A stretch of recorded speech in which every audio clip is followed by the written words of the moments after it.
April 8, 1943. 27,000 feet over northern France.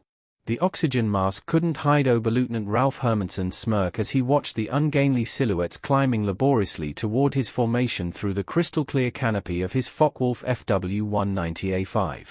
The veteran ace of Jagdgeschwader 26 studied the American fighters making their combat debut over occupied Europe. Die Amerikaner haben fliegend Milchflaschen geschickt, he transmitted to his wingman, unable to suppress his laughter at the sight of the massive Republic P-47 Thunderbolt struggling for altitude. Below them, 16 P-47C Thunderbolts of the 4th Fighter Group lumbered upward in tight formation, their 2,000 horsepower Pratt & Whitney R2800 double Wasp engines straining against their 7-ton weight. To German pilots accustomed to the sleek Spitfires and nimble Soviet fighters, these corpulent American machines appeared almost comical. Barrel-shaped fuselages topped with greenhouse canopies, wings that seemed too small for their massive bodies, propellers that dwarfed anything in the Luftwaffe inventory. What Hermanson didn't know, what none of the German pilots circling like wolves above could have imagined, was that they were witnessing the arrival of the weapon that would methodically dismantle the Luftwaffe's fighter arm. Within 18 months, these flying milk bottles would transform from objects of derision into instruments of terror, their 8 Browning .50 caliber machine guns becoming the most unwelcome sound in German skies. The mathematics of destruction were already loaded in those broad wings, 3,400 rounds of ammunition, a combined cyclic rate of roughly 6,000 rounds per minute, enough concentrated firepower to saw a Messerschmitt in half in less than 2 seconds. The transformation began that April morning when Major Donald J. M. Blakeslee, commanding the 335th Fighter Squadron, spotted the German formation positioning for attack. The former Eagle Squadron veteran, who had transferred from RAF Spitfires just weeks earlier, understood what his men didn't yet know, that survival in the P-47 required abandoning everything they thought they knew about air combat. The Thunderbolt represented a radical departure from conventional fighter design philosophy. While the Germans had pursued light interceptors optimized for climb and turn performance, Republic aviation had created something unprecedented, a high-altitude juggernaut that used mass, power, and firepower to redefine the rules of aerial warfare. Among the 56 American pilots spread across the French sky that morning were men who would become legends, future aces whose names would strike fear into Luftwaffe hearts. But on April 8, 1943, they were novices in an untested machine, facing the most experienced fighter force in the world.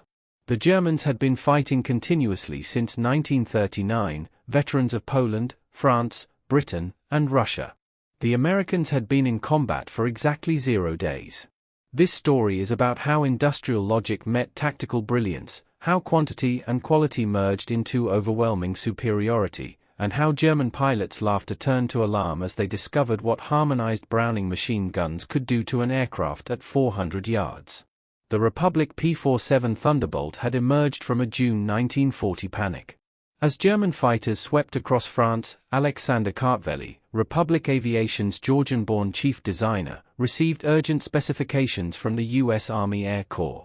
They wanted a high-altitude interceptor capable of matching the Luftwaffe's best. What Kartveli designed instead was a monster that redefined the possible. It will be a dinosaur, Kartveli admitted to his design team. But it will be a dinosaur with good proportions. The XP-47B prototype that first flew on May 6, 1941 shocked everyone who saw it. At 9,900 pounds empty, it weighed about 65% more than its predecessor, the P-43 Lancer. The massive turbo-supercharger system, with its complex ducting running through the rear fuselage, gave it an almost pregnant appearance. Test pilots approaching it for the first time invariably asked the same question: this thing actually flies? Not only did it fly, it flew like nothing else at altitude. The Pratt & Whitney R2800 Double Wasp, an 18-cylinder radial producing 2,000 horsepower, could hold strong power at 27,000 feet where German fighters gasped for air. The turbo-supercharger, fed by exhaust gases, delivered sea-level-like performance in the stratosphere where the air was too thin for conventional superchargers. Major Hubert Hub Zemke, commanding the 56th Fighter Group training at Bridgeport, Connecticut, initially despised the aircraft. His unit lost 18 pilots and 41 aircraft in training accidents between September 1942 and January 1943. The P-47 killed more Americans in training than Germans would in the first months of combat.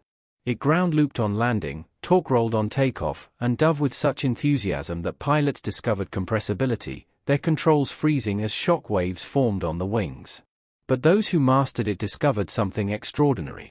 Lieutenant Robert S. Johnson, a farm boy from Oklahoma who would become one of America's top aces with 27 victories, described his first flight. It was like strapping yourself to a locomotive. The power was unbelievable. You didn't fly it, you aimed it. The first combat encounters in April and May 1943 confirmed every German prejudice. The P-47S couldn't turn with the Focke-Wulf 190s, couldn't climb with the Messerschmitt Bf 109s, couldn't match their nimble handling at medium altitudes. Luftwaffe pilots quickly developed tactics to exploit these weaknesses, attacking from below where the heavy Thunderbolt struggled, forcing turning fights where agility mattered more than firepower. Hauptmann Joseph Pips Priller, commanding JG-26, reported to headquarters after his first encounter, "The new American fighter is meat for the slaughter. It flies like a truck, turns like a freight train, and climbs like a pregnant cow. Our boys," he said, "were calling them Indians, fat targets pretending to be warriors." The statistics seem to confirm German confidence. In their first month of operations, American fighter groups lost 14 Thunderbolts for only 3 confirmed German kills. The RAF, observing from their Spitfire squadrons, quietly suggested the Americans might reconsider their choice of mount. British pilots joked that the best evasive maneuver in a P-47 was to unstrap and run around the roomy cockpit. But something strange was happening in those early encounters that German intelligence failed to notice. The P-47S that were shot down had absorbed incredible punishment before falling. One aircraft returned from a May 4 mission with 21 cannon holes and over 100 machine gun strikes, damage that would have disintegrated a Messerschmitt or Spitfire. The massive radial engine, lacking vulnerable coolant systems, shrugged off hits that would have stopped a liquid-cooled fighter cold. More significantly, when P-47S did get their guns on target, the results were catastrophic. The Thunderbolt's weapons battery created a convergence zone of destruction that German pilots had never experienced. Unlike the rifle-caliber weapons of early war fighters, or cannon with limited ammunition, the American fighter could maintain sustained fire for over 30 seconds, an eternity in aerial combat. The event that would begin changing German perceptions occurred on June 26, 1943 over northern France near the Channel. It involved Second Lieutenant Robert S. Johnson of the 61st Fighter Squadron and an encounter that would become legendary on both sides of the conflict. Johnson's formation of 48 P-47S was returning from escort duty when they were bounced by FW-190s of JG-26, a swarm led that day by a Staffelkapitan related to the famous name Gorland. The Germans executed a perfect attack, diving from the sun with overwhelming speed advantage. Johnson's Thunderbolt, flying at the rear of the formation, was caught in the crossfire of multiple attackers, taking catastrophic damage in the first seconds of combat. 20mm shells exploded across his aircraft. The canopy shattered, hydraulic fluid sprayed into the cockpit, the engine cowling was torn away, and fire erupted behind the instrument panel. Johnson, wounded in the nose and leg by shrapnel and bullet fragments, tried to bail out, but discovered the canopy was jammed. A 20mm shell had exploded in the canopy track, welding it shut. He was trapped in a dying aircraft at 27,000 feet. What happened next defied assumptions about combat damage tolerance. Despite having no forward visibility through the oil-covered windscreen, a barely functioning engine that shook violently, and controls that responded only intermittently, Johnson managed to level the aircraft and point it toward England. The P-47 continued flying with damage that would have reduced any other fighter to falling debris. Then it got worse. A lone Focke-Wulf 190, pilot unidentified, discovered the crippled Thunderbolt limping toward the Channel at less than 170 miles per hour. Historical research has never definitively identified this opponent, though several names have been proposed in German reports from that day. What followed was one of the most extraordinary encounters in aerial warfare history. The German pilot positioned himself behind Johnson's P-47 and opened fire with his cannon and machine guns. Johnson, unable to evade, could only huddle behind his armor plate and pray. The Thunderbolt absorbed the attacker's remaining cannon ammunition. Then the German repositioned and fired again, this time with only machine guns. When even that was exhausted, the German pulled alongside, staring in disbelief at the flying wreck. Johnson could see his face clearly, young, blonde, his expression shifting from confidence to confusion to something approaching fear. The German gave an informal salute and peeled away, presumably out of ammunition. Johnson's P-47 landed at Manstun with its engine failing on the runway. The crew chief stopped counting bullet holes after reaching 200. One cannon shell had exploded inches from Johnson's head. Another had detonated against the armor behind his seat. The engine had taken direct hits. Control cables were partially severed. Primary fuselage members were shot through. Yet the aircraft had brought him home. The survival of Johnson's aircraft sent shock waves through both air forces. American engineers studying the wreckage realized they had underestimated their own creation. German intelligence receiving combat reports from JG-26 initially refused to believe it. No aircraft could absorb that much punishment, but testimony from multiple pilots confirmed the improbable. The Thunderbolt had taken everything the Luftwaffe's best fighters could deliver and survived. By July 1943, American pilots were learning to exploit the P-47's true strengths. Lieutenant Colonel Hub Zemke, the 56th Fighter Group commander, had discovered the secret through brutal trial and error. Don't turn with them. Don't climb with them at low altitude. Use your weight. Use your power. Use your guns. The Thunderbolt's massive weight, initially seen as a disadvantage, became a weapon. In a dive, nothing could catch it. From 30,000 feet, a P-47 could reach 550 miles per hour, faster than any German fighter could achieve, even in a vertical dive. This speed could be converted to altitude in a zoom climb that left pursuing fighters helplessly behind. Captain Walker, Bud Mahurin, who would become one of the first American aces in Europe, refined what became known as boom and zoom, though pilots called it the Thunderbolt turkey shoot. Instead of engaging in traditional dogfights, P-47 formations would climb to 30,000 feet, higher than German fighters could comfortably operate. When Luftwaffe fighters appeared below, the Thunderbolts would roll inverted and dive, reaching speeds that made deflection shooting nearly impossible for the defenders. At the bottom of these dives, the American heavy machine guns would speak. German pilots who survived described it as facing a wall of lead. The combined firepower created an impenetrable zone of destruction. Aircraft caught in this convergence pattern didn't just fall, they disintegrated. The revelation of American firepower came during the August 17, 1943 dual raid on Schweinfurt and Regensburg, the deepest penetration into Germany attempted to that date. This mission would demonstrate both the P-47's limitations, its range, even with drop tanks, and its terrifying effectiveness when employed properly. Major David Schilling, leading the 62nd Fighter Squadron, encountered a formation of Messerschmitt Bf 110 destroyers, positioning to attack B-17s with heavy cannon and rockets. The twin-engine German fighters, heavily armed but less maneuverable, were the Luftwaffe specialized bomber killers. Schilling's flight of 4 Thunderbolts rolled into a dive from 28,000 feet under Scharführer Heinrich Roth, a gunner in one of the 110s who survived, later recounted under interrogation. The American fighters came down like hammers from heaven. I opened fire at 800 meters, good hits. I saw them strike the fighter's wing. The P-47 didn't even wobble.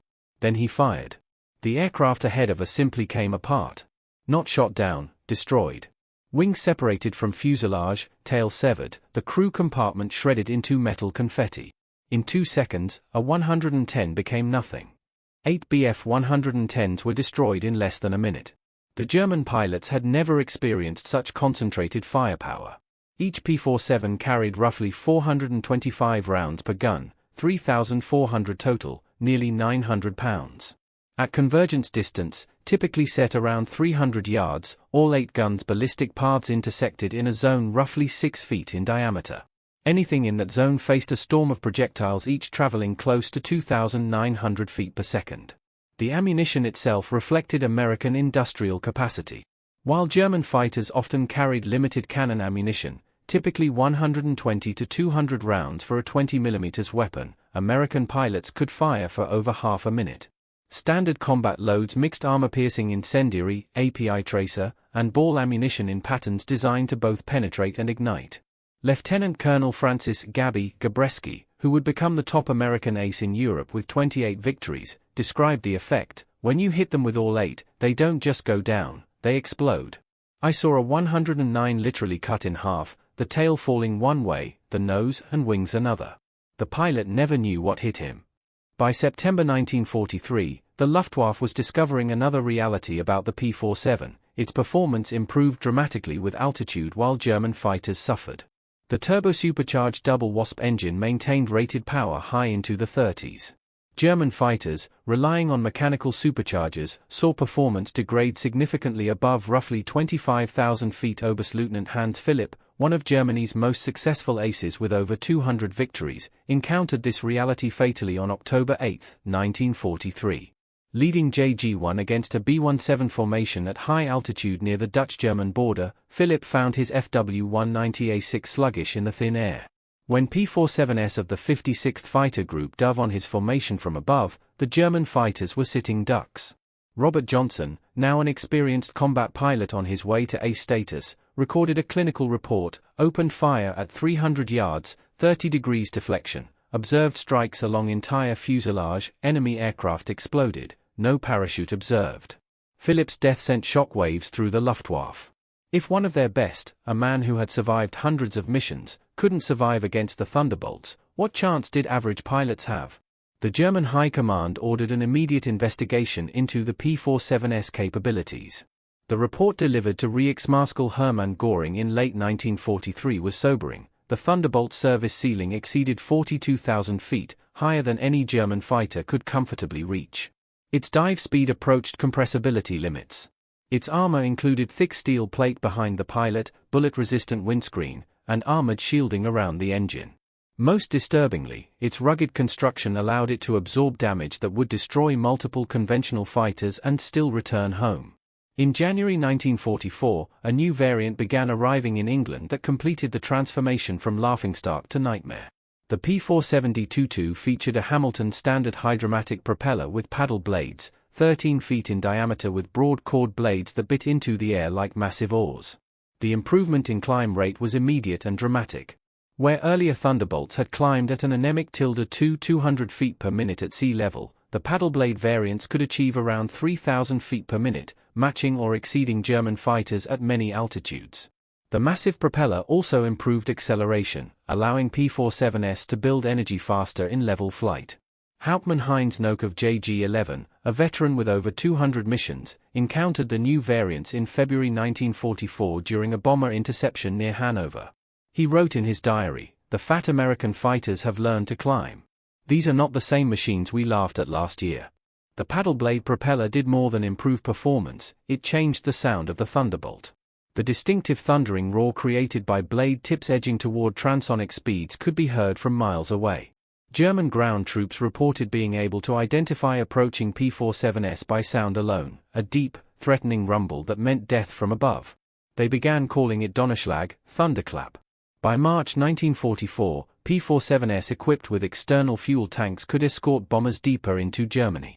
A typical configuration carried two 108-gallon wing tanks or a 75-gallon belly tank, extending range to over 1,000 miles. With the paddle blade prop providing improved performance even when loaded, Thunderbolts could fight on equal terms immediately after dropping tanks. The Luftwaffe's response was to concentrate on the bombers, hoping to inflict enough losses to halt the American daylight campaign. But this required flying through the P-47 escort screen, an increasingly suicidal proposition. German pilots developed a grudging respect that bordered on fear for the big American fighters. Major Gunther Rall, one of Germany's top aces, survived an encounter with P-47S on March 6, 1944 that left him badly wounded. He later recalled, "We saw them above us, fat silhouettes against the sun. They came down like an avalanche. The first pass destroyed 3 of our fighters. Their guns didn't fire in bursts like ours. They poured out solid streams of fire." The escort missions revealed another P-47 advantage, endurance. While German fighters operated at maximum power settings that consumed fuel rapidly, the big American radials could cruise efficiently at high altitude. Thunderbolts could remain with the bombers for hours, rotating top cover while retaining enough fuel for combat and return. As more P-51 Mustangs arrived to take over the deepest escorts in spring 1944, P-47 units increasingly focused on ground attack, a role that would make them the most feared aircraft in the German experience. The transition began in earnest as the Allies prepared for the invasion of France. The The Thunderbolt's heavy machine gun battery proved equally effective against ground targets. The standard API ammunition could penetrate the top armor of many German vehicles, while the sheer volume of fire could erase soft targets in seconds. A 2-second burst put roughly 160 half-inch projectiles into a target area the size of a truck. But it was the addition of bombs and rockets that transformed the P-47 into a true multi-role monster. The D-25 variant could carry two 1,000-pound bombs under the wings and a 500-pounder under the fuselage, a bomb load equal to early war medium bombers. Later variants added zero-length launchers for up to 10 5-inch high-velocity aircraft rockets, each roughly equivalent to a 105mm artillery shell. Oberst Hans von Luck, commanding armored grenadiers during the Normandy campaign, experienced P-47 ground attacks firsthand. They came in low, so low you could see the pilots' faces.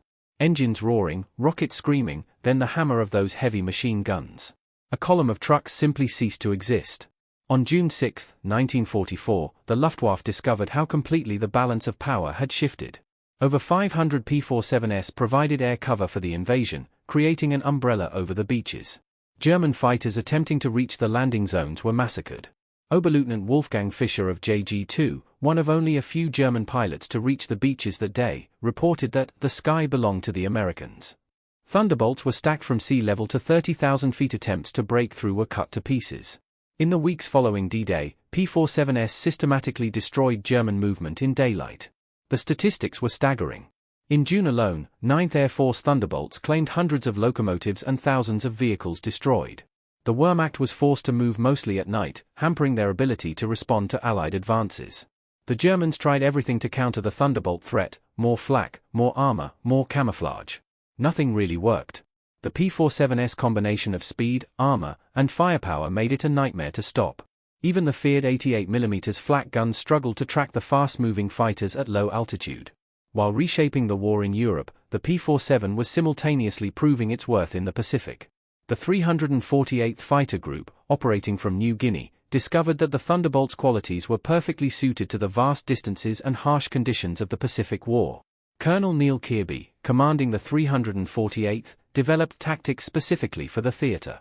On October 11, 1943, Kirby led 4 P-47s against a large Japanese formation over Wewak, claiming 6 enemy planes in a single mission and earning the Medal of Honor. The Japanese, accustomed to nimble but fragile opponents, were unprepared for the P-47's combination of firepower and durability. Eisoburo Sokai later wrote, "We called them monsters. Our 20mm cannon, which could destroy a P-40 with a few hits, seemed to have little effect. Their return fire was terrifying." The P-47N, developed specifically for the Pacific, featured increased fuel capacity with wet wings holding over 90 gallons each, extending range toward 2,000 miles and beyond with tanks. This variant escorted B-29s to Japan, proving that the short-legged fighter of 1943 had evolved into a true long-range weapon. Perhaps the ultimate vindication of the P-47's evolution came in its encounters with German jets. The Messerschmitt Me 262, with a top speed over 500 miles per hour, should have been untouchable. But Thunderbolt pilots learned they could catch jets in 2 situations, during takeoff and landing, and in high-speed dives from altitude. On October 2, 1944, a P-47 of the 365th Fighter Group downed a Me 262, a reminder that speed alone wasn't invincibility. The jet pilots, confident in advantage, were vulnerable the moment they had to slow or commit. By early 1945, specialized P-47M variants were deployed specifically to counter high-speed threats and V-1 flying bombs. With water methanol injection boosting power toward 2,800 horsepower and refined aerodynamics, these ultimate Thunderbolts could reach about 470 miles per hour in level flight at high altitude, fast enough to intercept jets under the right conditions. Major George Bostwick, commanding the 63rd Fighter Squadron equipped with P-47s, emphasized firepower over sheer speed. "The jets are faster, but they can't turn and they can't take punishment. One good burst from our battery, and they come apart." The ultimate demonstration of American industrial might came during Operation Bodenplatte, the Luftwaffe's desperate attempt to destroy Allied air power on January 1, 1945. Nearly 900 German fighters, including their best remaining pilots, launched surprise attacks on Allied airfields across Belgium and the Netherlands. Some bases suffered heavy losses on the ground. Yet within days, replacement Thunderbolts filled the flight lines, while the Luftwaffe's losses, hundreds of aircraft and irreplaceable pilots, could not be made good. The numbers told the story of inevitable defeat. Republic Aviation produced 15,683 P-47s during the war, more than any other American fighter. At peak production, the Farmingdale factory on Long Island turned out Thunderbolts around the clock. The Evansville plant in Indiana, built from empty farmland, was producing hundreds per month by 1944. Each P-47D required tens of thousands of individual parts, miles of wiring, thousands of pounds of aluminum and rubber. The R2800 engine alone contained thousands of precision-machined components. Yet American workers, many of them women who had never seen an airplane before Pearl Harbor, assembled these complex machines with wartime precision that astonished even peacetime standards. Ammunition production kept pace. Each P-47 sortie could require 3,400 rounds of .50 caliber ammunition, and by mid-1944, Allied consumption reached into the tens of millions of rounds monthly. Fuel use was enormous. A Thunderbolt could burn around 100 gallons per hour in cruise, multiples of that in combat with water injection engaged. Across the 9th Air Force alone, consumption rose to staggering figures by late 1944, all of it shipped across the Atlantic in tankers that were themselves industrial miracles. Even more impressive than aircraft production was pilot training. By 1944, the United States was graduating tens of thousands of pilots annually from advanced schools, more than Germany could field at that stage of the war. Each P-47 pilot typically logged hundreds of hours before combat, including significant time in type. German pilots, by contrast, often entered combat with sharply reduced experience by war's end. The quality difference showed. American pilots arrived trained in formation flying, instrument navigation, gunnery, and tactics. They studied gun camera film and knew enemy capabilities and limitations. They knew their aircraft systems intimately, having devoured technical manuals that German pilots rarely saw in such depth. Lieutenant Eugene Roberts, arriving in England in September 1944, captured the advantage. I had over 400 hours in my logbook, including dozens in the P-47. I'd fired at towed targets, practiced deflection shooting, studied gun camera film from actual combat.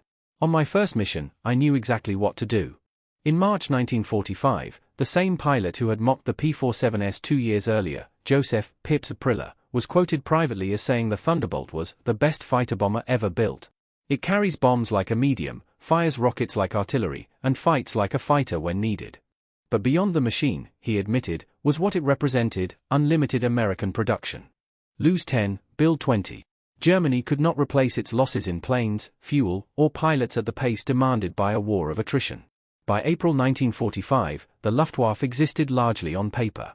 Fuel shortages grounded aircraft. Experienced pilots were dead or captured. Airfields were cratered ruins. Even with planes and fuel, the equation was impossible.